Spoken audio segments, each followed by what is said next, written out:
कक्षा 9 के विद्यार्थियों का एक बार ऑनलाइन क्लासेस में पुनः स्वागत है। और हमने उपसर्ग का एक भाग पढ़ा था और अब तक जो कुछ पढ़ा वो कुछ इस प्रकार था कि वे शब्दांश जो किसी शब्द से पूर्व जुड़कर अर्थात पहले लगकर उस शब्द का अर्थ परिवर्तित कर देते हैं उपसर्ग कहलाते हैं। शब्द नहीं, शब्दांश। और उपसर्ग 3 प्रकार के होते हैं, जिसमें हमने पढ़ा था संस्कृत भाषा के उपसर्ग, जिन्हें हम तत्सम उपसर्ग भी कह सकते हैं। दूसरा हिंदी भाषा के उपसर्ग, जिन्हें हम तद्भव उपसर्ग भी कहते हैं। और तीसरा विदेशी भाषाओं के उपसर्ग।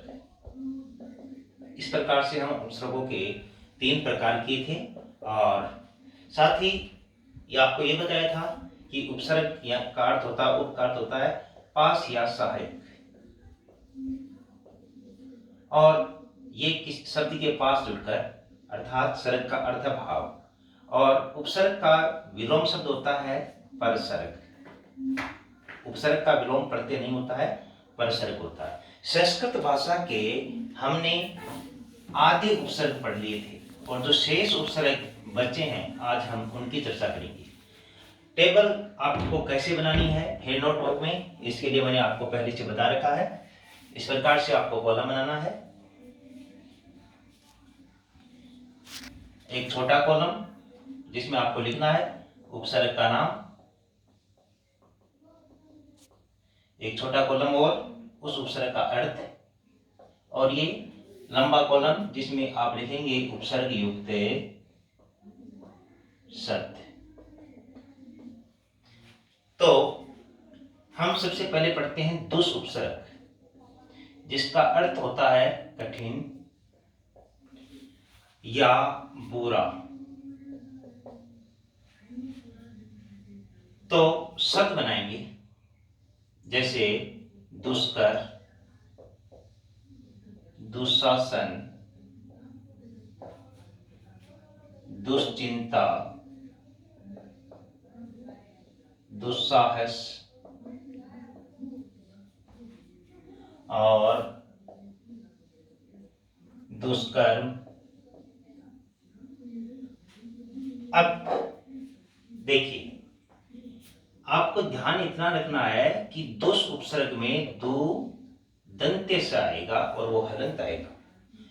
दो के बाद कोई सा भी स हो, चाहे तो तालव्य स हो जैसे दुशासन, चाहे तो मूर्धन्य स हो चाहे दुष्कर, और चाहे दंत्य स हो दुस्साहस। इन तीनों ही स में दो के बाद कोई सा भी स आए, इन तीनों ही श्रेणियों में उपसर्ग होगा ये वाला दुष। इस बात का आपको ध्यान रखना है। फॉर एग्जाम्पल एग्जाम में अगर आपके ये आ जाए कि दुष्फल शब्द में उपसर्ग व मूल शब्द लिखिए, तो आपको दुष ये नहीं लिखना है, बल्कि उपसर्ग कौन सा होगा, ये वाला दुष प्लस फल। तो इस प्रकार से आपको उपसर्ग निकालना है। उसके बाद हम चर्चा करेंगे अगले उपसर्ग की, जिसका नाम है नी। नी उपसर्ग का नाम है और नी का अर्थ होता है बड़ा या विशेष। नी से उपसर्ग बनाएंगे जैसे निवास, जैसे निगम, जैसे निबल, जैसे निदान, जैसे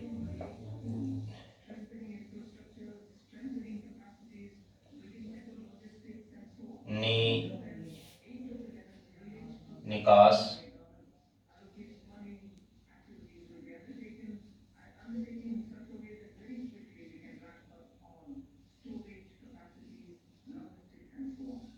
निदान,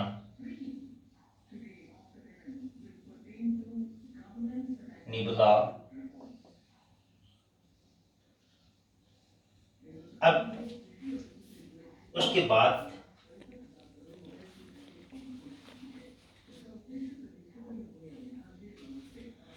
उपसर्ग है निर, जिसका अर्थ होता है बड़ा या विशेष। देखिए निर्धन, उसके बाद में है निर्वासित, उसके बाद में है निराकार, और फिर है निराश्रित, निरपराध,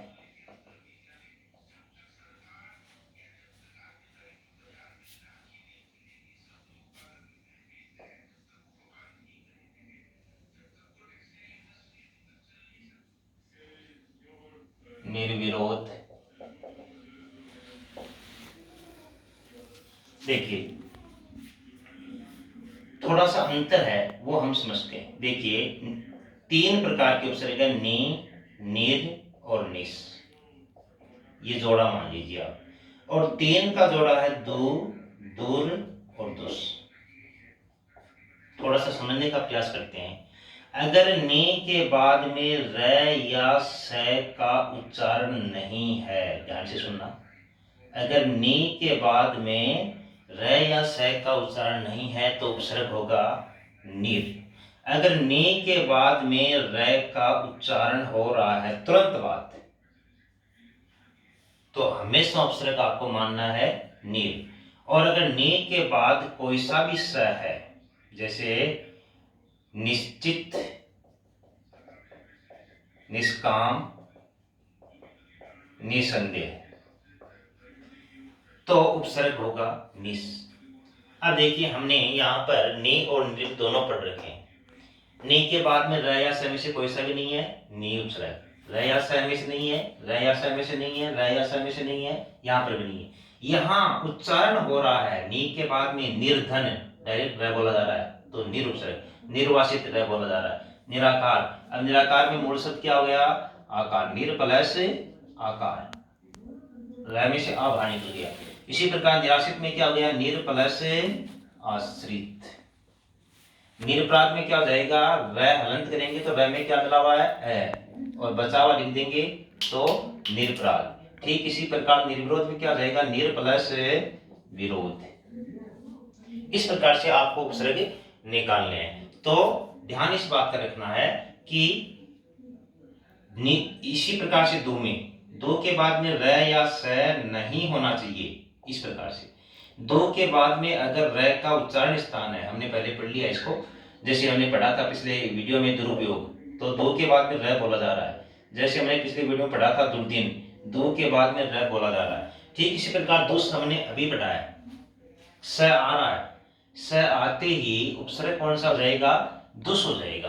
तो इस प्रकार से 3 और 3 6, ये आसान है कि नि के बाद में र या स नहीं होना चाहिए। नि के बाद में र का उच्चारण है तो निरुपसर्ग, कोई टाल नहीं सकता है। नि के बाद में कोई सा भी स आने पर उपसर्ग निस। ठीक इसी प्रकार दो के बाद में र या स नहीं होना चाहिए। दो के बाद में र आने पर दुरुपसर्ग, जिसका अर्थ होता है कठिन, और दो के बाद में कोई सा भी स आने पर दुस उपसर्ग होता है।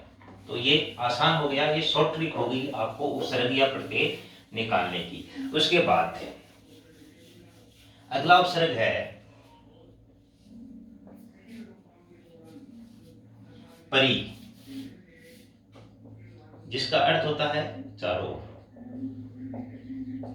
देखिए परिवार, कोई इसमें समस्या नहीं है, परिय लगा वार लगा। जैसे परिसर, परिसर यानी आसपास का वातावरण, आसपास की जो जगह होती है। पर्यावरण, पर्यंक, पर्यटन, पर्यटक, पर्याप्त। देखिए यहां परि उपसर्ग यण संधि के अनुसार ये से पहले आधा वर्ण हो रहा, तो ये के स्थान पर ई की मात्रा कर देंगे। ये में जो मिला हुआ उसको बाहर निकाल देंगे। ये में यहाँ क्या मिला हुआ है, आ, बच गया वो लिख देंगे, तो वर्ण परि प्लस आवरण। अब यहाँ पर भी दो उपसर्ग हैं, परि और आ, और वर्ण मूल शब्द है, हम निकालने को ये निकाल सकते हैं। पर्यंक, परि या के ई की मात्रा हो जाएगी, और ये में जो मिला हुआ बाहर निकल जाएगा। यहाँ ये में मिला हुआ है तो अंक मूल शब्द, पर्यंक बोलते हैं पलंग को, तो परि प्लस अंग। पर्यटन, परि प्लस अटन, अटन यानी चारों ओर, अटन यानी घूमना, अटन यानी घूमना, परि यानी चारों ओर, चारों ओर जो घूमने का स्थान होता है उसको क्या बोलते हैं? पर्यटन। ठीक इसी प्रकार पर्यटक, परि यानी चारों ओर, ये में क्या मिला हुआ है? बच गया क्या? ट और क। अटक यानी घूमना, जो चारों ओर घूमते हैं उनको क्या बोलते हैं? पर्यटक। ठीक इसी प्रकार इसका हो जाएगा प्री जोड़ आप्त। और भी हो सकता है जैसे पर्यवेक्षण, प्री जोड़ पर्यवेक्षण, जैसे प्री जोड़ अव जोड़ इक्षण, इस प्रकार से इसमें दो उपसर्ग है। उसके बाद अगला उपसर्ग हमारे पास प्र।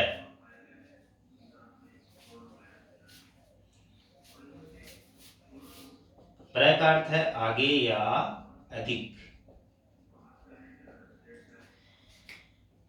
प्रकार, प्रवास, प्रबल, उसके बाद में है प्रमाद, प्रयोग, प्रांगण,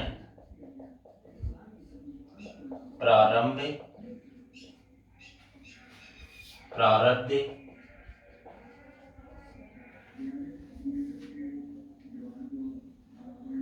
प्रारूप,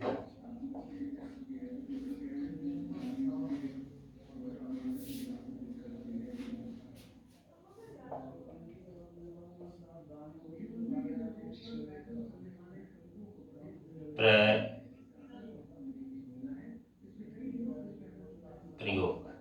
देखिए प्र उपसर्ग, देखिए प्र और प्रति उपसर्ग में आपको ध्यान इस बात का रखना है कि प्र के बाद में त नहीं होना चाहिए। अगर प्र के बाद में त या तो ये पूरा त या हलंत त अगर होगा तो प्र उपसर्ग नहीं होगा। प्र के बाद में किसी भी प्रकार का त है तो प्रति उपसर्ग होगा। इन सभी शब्दों में प्रकार, प्रवास, प्रबल, त कहीं पर नहीं है। अब जैसे प्रत्येक, यहाँ प्र उपसर्ग नहीं है क्योंकि ते का कोई शब्द नहीं होता है, तो संधि यण संधि के अनुसार यहाँ उपसर्ग हो जाएगा प्रति, और ये में क्या मिला हुआ है? एक ही मात्रा, और बच गया क्या? क, तो प्रति और एक मूल शब्द हो जाएगा। तो ये हो गए। अब प्रांगण शब्द है तो प्र इसमें उपसर्ग है, यहाँ दीर्घ संधि के अनुसार ए प्लस ए के योग से आ बनता है, तो यहाँ आ है और जो बच गया वो लिख देंगे। तो आंगन अर्थात ये व्यंजन संधि के अंतर्गत भी आता है, तो आंगन इसका मूल शब्द हो जाएगा, और प्र जोड़े आरंभ इसका इस प्रकार से ये हो जाएगा। तो ये है प्र उपसर्ग। उसके बाद उपसर्ग है जिसकी मैं अभी चर्चा कर रहा था कि प्र के बाद में अगर त आने पर उपसर्ग प्रति होगा, तो प्रति उपसर्ग जिसका अर्थ है हर एक। देखिए प्र के बाद में त आएगा, प्रतिकार, प्रतिशत, प्रत्येक, प्रत्याशा,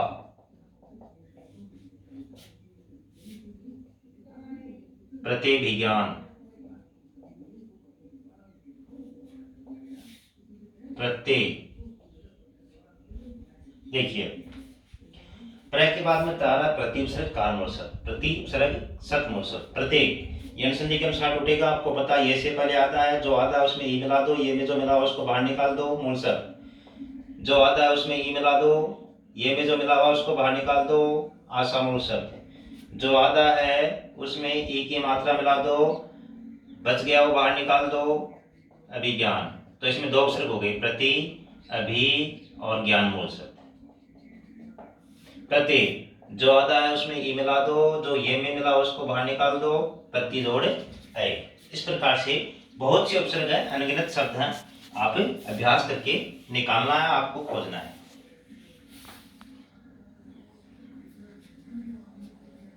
उसके बाद अगला उपसर्ग है वी। वी का अर्थ होता है विशेष। जैसे शब्द है हमारे पास व्यवहार, व्यास, व्यस्त, व्याप्त, विशेष विकार, उसके बाद में व्याकरण,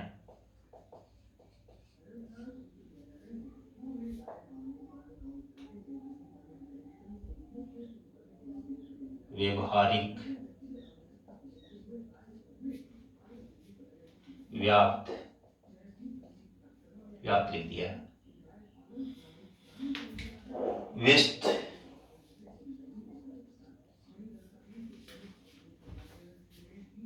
देखना यण संधि के अनुसार ये टूटेगा। जो ये से पहले आधा है, देखना इधर, जो ये से पहले आधा है उसमें क्या करना है, ई की मात्रा जोड़ दो, बहुत आसान काम है, जोड़ दिया। ये में क्या मिला हुआ है, ए, बाहर निकाल दो, अवहार। अब यहाँ पर दो उपसर्ग हैं अपने पास, निकलाए, वी जोड़ अव जोड़े हार। वे ये से पहले आधा, ई की मात्रा मिला दी, ये में क्या मिला हुआ, आस मूल शब्द, ई की मात्रा मिला दी, अस्त मूल शब्द, और वह में ई की मात्रा मिला दी, ये में मिला हुआ आप्त मूल शब्द। विशेष अलग अलग पड़े हैं, विकार अलग अलग है ही। यहाँ पर वी जोड़ आकरण, इसमें दो शब्द हैं वी और आ, तो वी शब्दांश है या उपसर्ग है, और आ प्लस करण मूल शब्द है। वी जोड़ अव जोड़ हार जोड़ इक, व्यवहारिक शब्द है। इसमें आपके पास दो उपसर्ग हैं वी और अव, हार इसमें मूल शब्द है, इक इसमें प्रत्यय है। इसका हो जाएगा वी जोड़ ये में मिला हुआ है अस्त। इस प्रकार से आपको मूल शब्द और उपसर्ग अलग अलग निकालने का अभ्यास करना है। जब तक आपको मूल शब्द निकालना नहीं आ रहा है तब तक आपको उपसर्ग में कुछ भी नहीं आ रहा। सबसे पहले आपको प्रयास ये करना है कि मुझे मूल शब्द और उपसर्ग निकालने का अभ्यास अच्छे तरीके से होना चाहिए मेरा।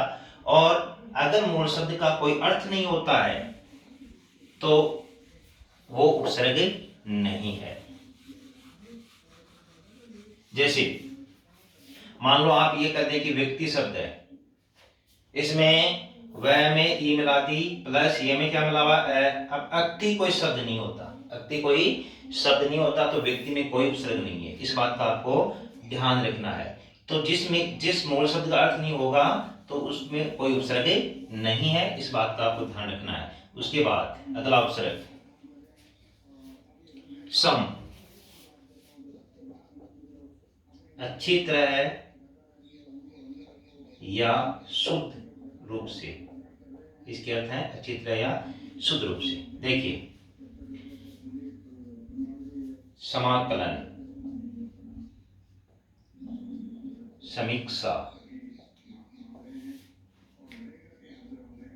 समालोचना, समालोचक, संयम, संवाद, संयोग, संस्कृत,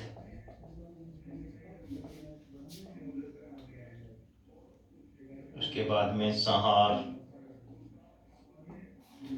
उसके बाद में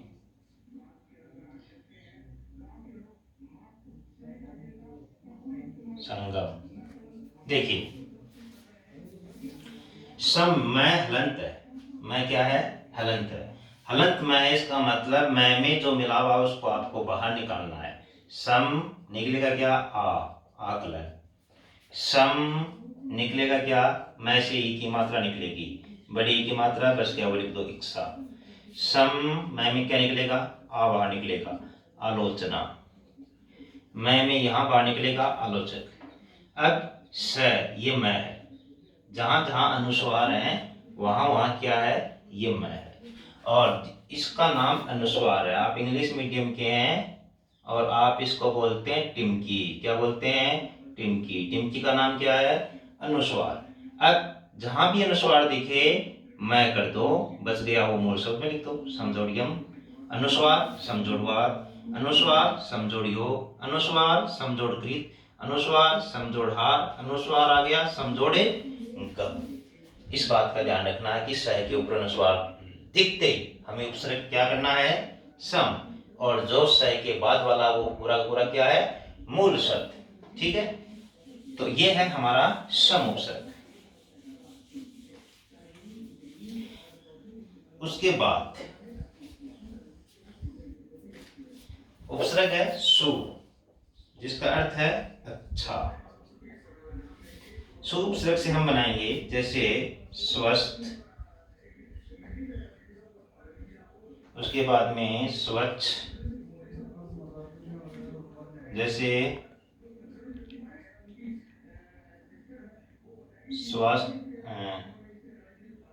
स्वल्प, स्वाध्याय, स्वर,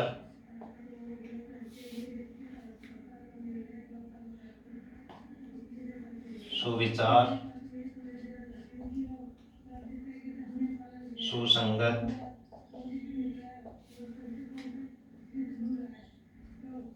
सुपुत्र,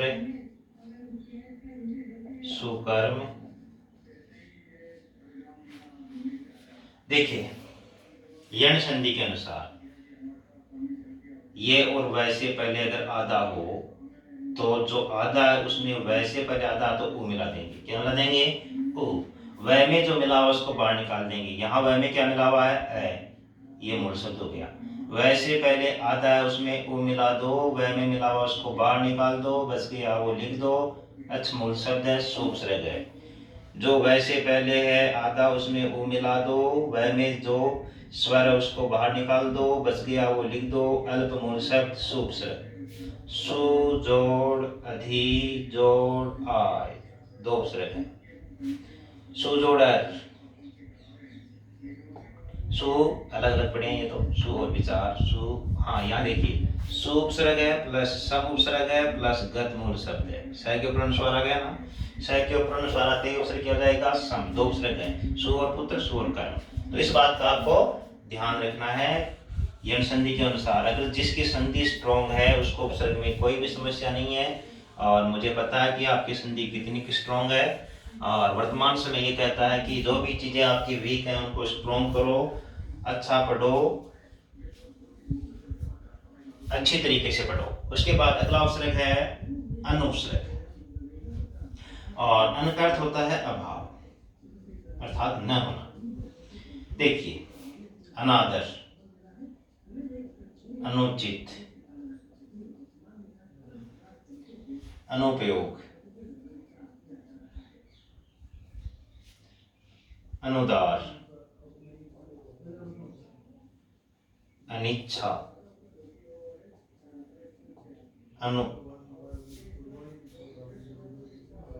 अन्वित,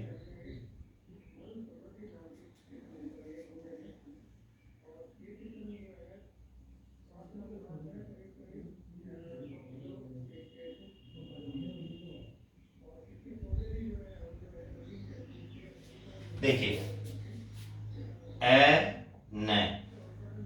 न क्या है? हलंत वाला, हलंत वाला न है तो हलंत करेंगे अपन।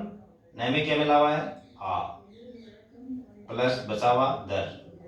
न हलंत, न में क्या मिला हुआ है? ऊ, तो उचित मूल शब्द हो गया। न में क्या मिला हुआ है? ऊ, तो उपयोग मूल शब्द। इसमें दो उपसर्ग हैं, अन, उप और योग। जब तक मूल शब्द नहीं आ जाए तब तक उपसर्ग निकलते रहेंगे। अनुदार, अन प्लस उ, उदार इसमें मूल शब्द हो गया। ठीक इसी प्रकार से इसमें अन प्लस इच्छा।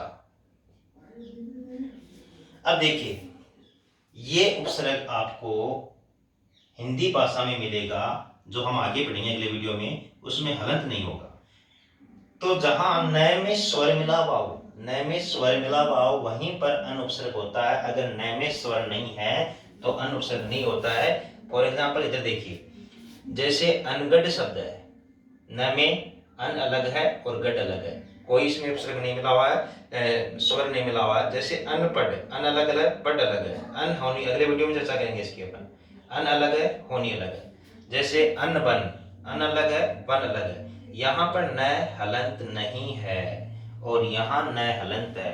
हलंत है मतलब किसका है? संस्कृत भाषा का। हलंत नहीं है मतलब किसका है? हिंदी या तद्भव शब्द। तो इस प्रकार से अनादर, अनुचित, अनुपयोग, अनुदार, अनिच्छा, ये अन, न हलंत वाला। संस्कृत भाषा में आपको इस बात का पूरा ध्यान रखना है कि जैसे आप जब होमवर्क करें तो कई बच्चे ऐसे होंगे जो वी की मात्रा बड़ी कर देंगे, ऐसा कोई उपसर्ग नहीं होता है। ध्यान रखना विशेष रूप से, प्रति प्र की मात्रा बड़ी कर देंगे तो इसका मतलब कि अर्थ का अनर्थ कर दिया, ऐसा कोई उपसर्ग नहीं होता है। परी परी की मात्रा बड़ी कर दी मतलब गलत है, इस बात का ध्यान रखना है। नीर, अगर ऐसा आपने लिख दिया, हलंत लगाया नहीं नीचे, तो मतलब गलत है। हलंत का मात्रा का पूरा ध्यान रखना है। हिंदी है ही हलंत की मात्रा की, अनुस्वार की, विसर्ग की, इस बात का ध्यान रखना है। नी अगर आपने बड़ा लिख दिया तो इसका मतलब बहुत बड़ा घोटाला है। दुस, हलंत नहीं लगाया तो भी बहुत बड़ी प्रॉब्लम है। जैसे ये लिखे हुए हैं वैसे के वैसे आपको नोटबुक में लिखने, और शब्द अनगिनत है, ऐसा नहीं कि नहीं है। मेरे बहुत से याद भी नहीं आए, जैसे यहाँ पर मेरे शब्द नहीं के आगे याद नहीं आए, ये लाइन खाली पड़ी है, इसका मतलब ये है कि और शब्द भी याद नहीं आए, ये लाइन खाली पड़ी है। बहुत है, आपको भी तलाश करनी है, ये लाइन्स बढ़नी है। जैसे मैंने 5-5, 10-10 लिखे हैं, आपको 20-20 एक्स्ट्रा रूप में और अपनी नोटबुक में लिखनी है कि इसमें ये उपसर्ग हो सकता है। अगर आपको कोई भी डाउट हो तो आप डाउट कॉलम में आइए, उसमें लिखिए कि मुझे ये डाउट है, और मैं उस डाउट का सोल्यूशन आपके पास ऐप पर ही भेजूंगा, स्कूल लोग ऐप पर। और डाउट भी आप स्कूल लोग ऐप पर ही भेजें। कई विद्यार्थी व्हाट्सएप पर होमवर्क भेजते हैं, व्हाट्सएप पर डाउट भेजते हैं, नहीं, वहाँ डाउट का कॉलम है, माई लेक्चर का कॉलम है, असाइनमेंट का कॉलम है, सब कॉलम है। तो आप जो जो कॉलम है उन आइकन्स का प्रयोग कीजिए और उन आइकन्स पर ही आप उन्हें डाउट भेजिए।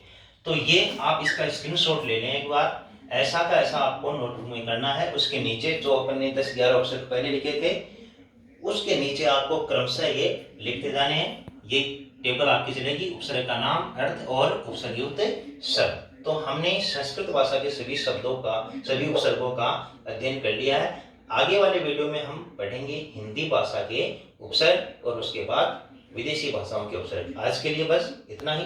पढ़ते रहें, स्वस्थ रहें, मस्त रहें। नमस्कार।